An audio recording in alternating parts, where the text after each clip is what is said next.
and nobody told you that you were going to have to pretend this hard. You woke up this morning, and before you even opened your eyes, before the light hit, some part of you already started preparing, getting the face ready or rehearsing, and you didn't even notice you were doing it. That's the part nobody talks about, not the pretending itself, but how automatic it's become. You've gotten so good at it that sometimes you fool yourself.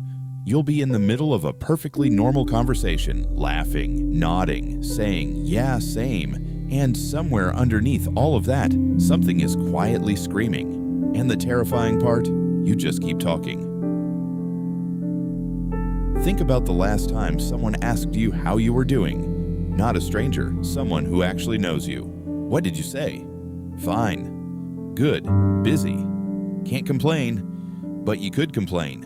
You have a whole list. You just never say it out loud. Why? Here's what I think.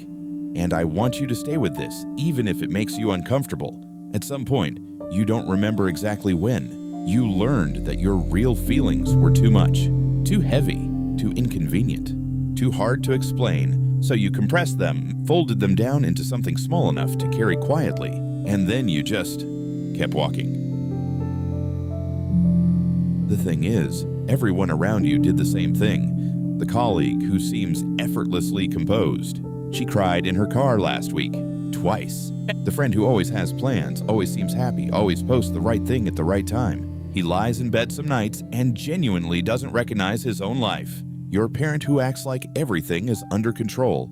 There are entire rooms inside them you've never been invited into. Everyone is holding something. Everyone, no exceptions.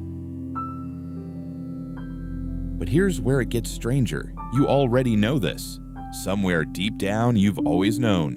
And yet, knowing it doesn't change anything. You still perform. They still perform. And somehow, everyone agrees, silently, collectively, to never break character. Why do we do that? What are we actually protecting? Think about the last time you were truly honest with someone. Not just honest, but actually cracked open. Let them see the thing you're most ashamed of. The fear you can't name yet. The thought you loop at 3 a.m. that you've never said out loud.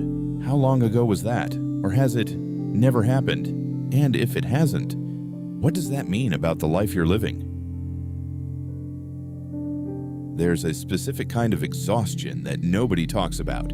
It's not the tiredness that comes from working too hard or sleeping too little. It's the tiredness that comes from being someone slightly different everywhere you go. The version of you at work, the version at family dinners, the version on your phone, the version when you're completely alone. Each one is real, and yet none of them feels like the whole thing. So which one is you? Or have you been so busy switching between them that you've lost track? This is the thing about pretending.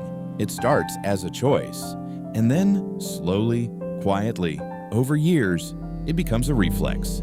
You don't decide to hide, you just automatically do. Someone asks a real question and something inside you instinctively redirects. I'm fine. Work's been crazy. Just tired, that's all.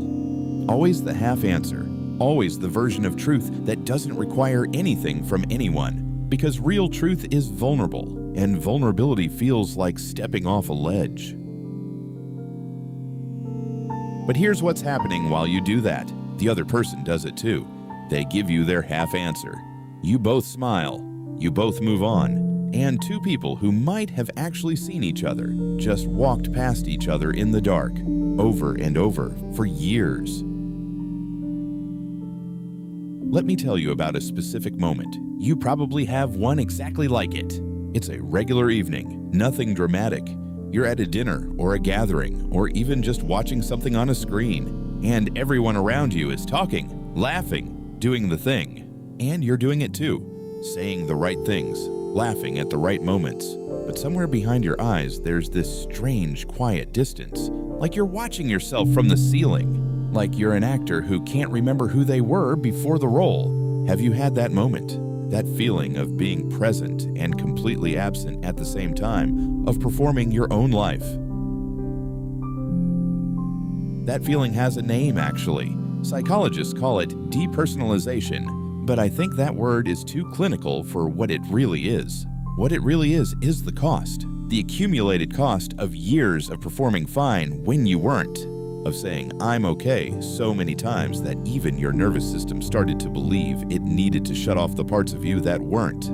The body keeps score, and eventually it starts sending you bills. Now here's where this gets interesting, and I want you to really hear this next part. The pretending doesn't only damage you, it damages the people around you. Because when you pretend to be fine, when you perform okay, you give everyone around you permission to do the same. We are living inside a collective hallucination, a world where most people are struggling, quietly, privately, significantly, and the social contract says we don't mention it. And so everyone walks around thinking that they are the exception, that everyone else has figured something out that they haven't. They're not. Nobody is. There's something else, something you might not want to hear.